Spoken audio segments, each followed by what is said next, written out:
მთავრობა ახალ უწყებას ცენტრალურ შემწყიდველ ორგანოს აფუძნებს, რომელიც 2026 წლიდან კონსოლიდირებულ ტენდერებს ჩაატარებს. ამ და სხვა თემებზე რამდენიმე წუთში გიყვებით. ირაკლი ხმალაძე იუსტიციის მინისტრის მოადგილის თანამდებობიდან გათავისუფლდა, მან პოსტი 10 ნოემბრიდან დატოვა.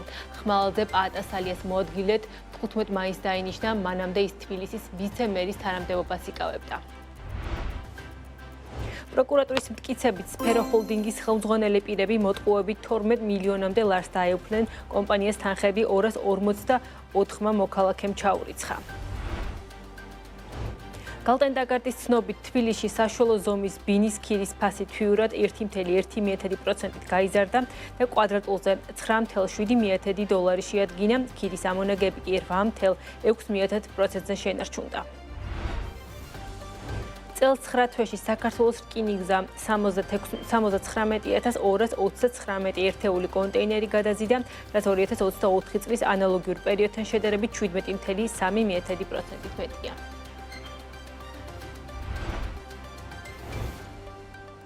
მოგესალმებით, ეს BMG-ა, რეგიონის წამყვანი ბიზნეს მედია სააგენტო, მე ნუცა შუბაშვილი ვარ და ეკონომიკისა და ბიზნესის სიახლეების შესახებ გიყვებით. მოქალაქეთა კუთვნილი დიდი ოდენობით თანხების მოტყუებით დაუფლების ფაქტზე კომპანია სფერო ჰოლდინგის დამფუძნებელი გივი წულეისკირი დააკავეს, ხოლო სისხლის სამართლებრივი დევნა დაიწყო სფერო ინვესტის დირექტორის გიორგი მურუსიძის მიმართ. პროკურატურის ინფორმაციით ბრალდებულების ქმედებებით მოქალაქეებისთვის მიყოლებული ზიანი 12 მილიონ ლარს აღწევს. შინაგან საქმეთა სამინისტროს მიერ ჩატარებული გამოძიებით დადგინდა, რომ გივი წულეისკირმა და გიორგი მურუსიძემ დიდი ოდენობით თანხების მოტყუებით დაუფლების მიზნით შეპესე სფერო ჰოლდინგის 100%-იანი წილობრივი მონაწილეობით დააფუძნეს სფერო ინვესტი. უწყების ცნობით მათ ფიზიკურ პირებთან გააფორმეს უძრავი ქონების დროებით საცხოვრებლად გადაცემის, აგრეთვე ეგრეთ წოდებული კაპიტალ დაბადების შესახებ ხელშეკრულებები. ხელშეკრულების საფუძველზე მოქალაქეების სფერო ინვესტის ანგარიშზე რიცხავდნენ თანხებს, ხოლო კომპანიას მათთვის უნდა გადაეცა ყოველთვიური სარგებელი. ხელშეკრულების ვადის გასვლის შემდგომ კი მოქალაქეთა მიერ შეტანილი თანხები სრულად უნდა დაებრუნებინა, რაც არ განხორციელდა. საუბარია 254 მოქალაქეზე, გამოძიების ცნობით დაზრალებულთა რაოდენობა და ზიანის მოცულობა შესაძლოა გაიზარდოს. თაღლითობის წინააღმდეგ ბრძოლის სამმართველოს წარმოებაში არსებულ სფერო ჰოლდინგის საქმეზე მოქალაქეთა კუთვნილი დიდი ოდენობით თანხების სამსახურებრივი მდგომარეობის გამოყენებით წინასწარი შეთანხმებით ჯგუფის მიერ მოტყუებით დაუფლების ფაქტზე დაკავებულია სფერო ჰოლდინგის დამფუძნებელი გივი წულეისკირი, ხოლო სისხლის სამართლებრივი დევნა დაიწყო სფერო ინვესტის დირექტორის გიორგი მურუსიძის მიმართ. ბრალდებულთა ქმედებების შედეგად მოქალაქეთათვის მიყენებული ზიანი 12 მილიონ ლარს აღწევს. შინაგან საქმეთა სამინისტროს მიერ ჩატარებული გამოძიებით დადგენილია, რომ გივი წულეისკირმა გიორგი მურუსიძემ ფიზიკური პირებისაგან დიდი ოდენობით თანხების მოტყუებით დაუფლების მიზნით შეპესეს სფერო ჰოლდინგის 100%-იანი წილობრივი მონაწილეობით დააფუძნეს იურიდიული პირი სფერო ინვესტი, რომლის დირექტორად გაფორმდა გიორგი მურუსიძე. თუმცა საწარმოს ფაქტობრივ მართვას გივი წულეისკირი და გიორგი მურუსიძე ერთობლივად ახორციელებდნენ.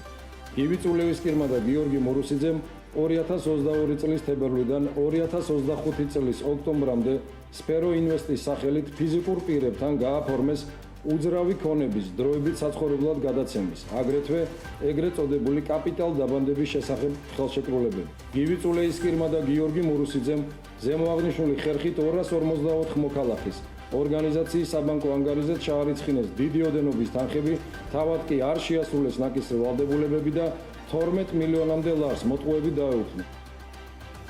სექტემბერში თბილისის საცხოვრებელი უძრავი ქონების ბაზარზე გაყიდვება პიკს მიაღწია. მონაცემებს გალტენდაგარტი აქვეყნებს. საინვესტიციო ბანკის ცნობით პირველად ბაზარზე რეკორდული აქტივობა ძირითადად რამდენიმე მსხვილ პროექტში წინასწარი გაყიდვების დაწყებამ განაპირობა. მეორედ ბაზარზე კი გაყიდვების მოცულობამ 2022 წლის შემდეგ ყველაზე მაღალ თვიურ დონეს მიაღწია. ამასთან ზრდა განაგრძობს ფასმაც, როგორც პირველად ასევე მეორედ ბაზარზე საჯარო რეესტრის მონაცემებით გაყიდული ბინების რაოდენობა საზღვრებამ სექტემბერში 4011 შეადგინა, აქედან მეორე ბაზარზე გაყიდვები წლიურად 12.19%-ით გაიზარდა, პირველად ბაზარზე გაყიდვები, რაზეც გავლენას დაგვიანებული რეგისტრაციები ახდენს, წლიურად 12.6%-ით იყო გაზრდილი. ჯამურად 2025 წლის 9 თვეში გაყიდვები წლიურად 16.4%-ით გაიზარდა, 2025 წლის 9 თვეში თბილისში სულ 29,962 ტრანზაქცია დარეგისტრირდა და გაყიდული ბინების ჯამურმა ღირებულებამ 2,5 მილიარდი დოლარი შეადგინა, რაც ბაზრის ზომის 12%-იან ზრდაზე მიუთითებს.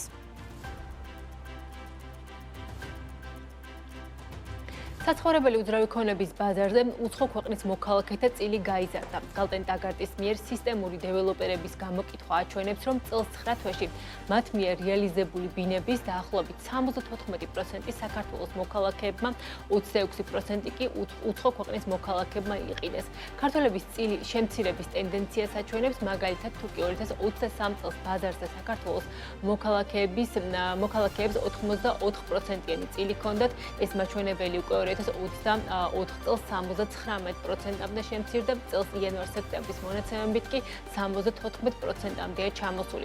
უცხო ქვეყნის მოქალაქეთა შორის ყველაზე დიდი წილი ისრაელის მოქალაქეებზე მოდის, მათ ჯამურ გაყიდვებში 11% უჭირავთ, რეალიზებული ბინების 3% რუსეთის მოქალაქეებმა შეეძინეს, 12% კი სხვა დანარჩენი ქვეყნების მოქალაქეებზე მოდის. აღსანიშნავია, რომ 2024-2025 წლებში მკვეთრად არის გაზრდილი ისრაელის მოქალაქეების მხრიდან ბინების შეძენის მაჩვენებელი. გალტენ ტაგარტი მიუთითებს, რომ 2025 წლის ოქტომბერში სისტემური დეველოპერების გამოკითხვა მოიცავდა 100-ზე მეტ მშენებარე საცხოვრებელ პროექტს თბილისში, რაც ჯამურად პირველადი ბაზრის დაახლოებით 45%-ს შეადგენს. კვლევა აჩვენებს, რომ სექტემბერში შერჩეული დეველოპერების პროექტებში გაყიდული ბინების რაოდენობა წლიურად 81.8%-ით გაიზარდა, რაც ძირითადად ახალ მასშტაბურ პროექტებში წინასწარი გაყიდვების დაწყებამ განაპირობა. პროექტებში, რომლებიც 2025 წელს სრულდება, ბინების 87% გაყიდულია, გაყიდვების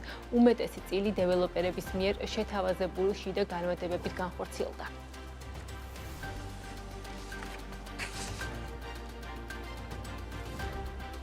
მთავრობამ ახალ უწყებას ცენტრალურ შემწყიდველ ორგანოს აფუძნებს, რომელმაც 2026 წლიდან კონსოლიდირებულ ტენდერებს ჩაატარებს. სახელმწიფოს შესყიდვების შესახებ კანონში დაგეგმილი ცვლილებების განხილვა პარლამენტში დღეს დაიწყო. როგორც მთავრობის ადმინისტრაცია განმარტავს, ახალი სიპის მიზანს საჯარო უწყებების სატენდერო პროცესის მონიტორინგის ეფექტიანობის ზრდა წარმოადგენს. აღნიშნული ორგანოს შექმნა 2027 წლის 1 იანვრიდან იყო განსაზღვრული, თუმცა განახლებული კანონპროექტით 2026 წლის 1 ივნისიდან კონსოლიდირებულ ტენდერებს სწორედ ეს ორგანო ჩაატარებს. როგორც საკომიტეტო მოსმენაზე მთავრობის საპარლამენტო მდივანმა ვახტანგ ბაჩიაშვილმა განაცხადა, 2019 წლიდან იზრდება კონსოლიდირებული ტენდერების მოცულობა და ახალი ორგანო დამოუკიდებლად იქნება პასუხისმგებელი კონსოლიდირებულ ტენდერებზე. სახელმწიფო შესყიდვების შესახებ კანონში დაგეგმილი ცვლილებები ასევე ითვალისწინებს ტენდერის გამოცხადებისას ბაზრის კვლევის განხორციელების მიმართულებით გარკვეულ სიახლეებს.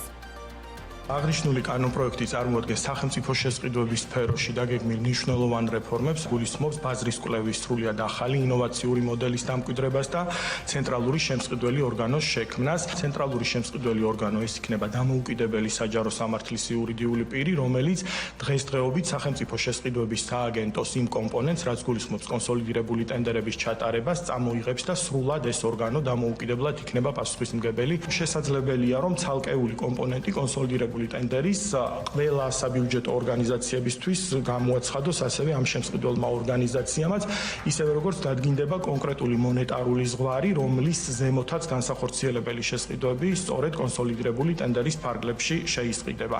მეორე მნიშვნელოვანი ცვლილება შეეხება ბაზრის კვლევის ელექტრონულ მოდელს, ეს გახლავთ სრულიად ინოვაციური მეთოდი. ნებისმიერი შემწყიდველი ორგანიზაცია, როდესაც გადაწყვეტს შესყიდვის განხორციელებას, ის ელექტრონული მოდულის მეშვეობით აგზავნის მოწყობინება სისტემაში რეგისტრირებულ ყველა მიმწოდებელთან და მეორე მხრივ ეს პროცესი არის ინკლუზიური იმ თვალსაზრისით, რომ ამ სისტემაში რეგისტრირებულ ყველა მიმწოდებელს და არა 4-5 ან წინასწარ არჩეულ თუნდაც 10 მიმწოდებელს აქვს შესაძლებლობა, რომ შესაბამისი შეთავაზება გაუგზავნოს ამ დროს შემსყიდველ ორგანიზაციას. შემსყიდველი ორგანიზაცია აღნიშნულ პროცესს ვერ ხედავს მანამ, სანამ ფასთა გამოკითხვა არ დასრულდება და ფასთა გამოკითხვის დასრულების შემდეგ უკვე მას აქვს სრული სურათი თუ რა არის კონკრეტული შესყიდვის ობიექტის ფასი. საჯარო შესყიდვების შესახებ კანონში ცვლილებების პროექტის თანახმადვე სატენდერო და საკონკურსო პროცედურებში მონაწილეობის საფასური იზრდება. ინიციატივის თანახმად კონკურსის ელექტრონულ ან კონსოლიდირებულ ტენდერის შემთხვევაში წინადადების წარდგენისას დაწესდება 100 ლარის ოდენობის საფასური. შესაბამისი ცვლილება პარლამენტის საფინანსო საბიუჯეტო კომიტეტის ხდომაზე მთავრობის ადმინისტრაციის საპარლამენტო მდივანმა ვახტანგ ბაჩიაშვილმა წარადგინა. კანონპროექტი ასევე ითვალისწინებს სატენდერო და საკონკურსო განაცხადების და შესაბამისი დოკუმენტაციის გამოქვეყნების საფასურის გაზრდას მოქმედი 25 ან 50 ლარის ნაცვლად 100 ლარამდე დამატებით მას შემდეგ რაც შეიქმნება ინსტიტუციურად დამოუკიდებელი ცენტრალური შემწყიდველი ორგანო კონსოლიდირებულ ტენდერებში მონაწილე გამარჯვებული პრეტენდენტი ვალდებული იქნება აღნიშნული ორგანოს ანგარიშზე გადაიხადოს თანხა, რომელიც არ აღემატება შესყიდვის ხელშეკრულების ღირებულების 1%-ს.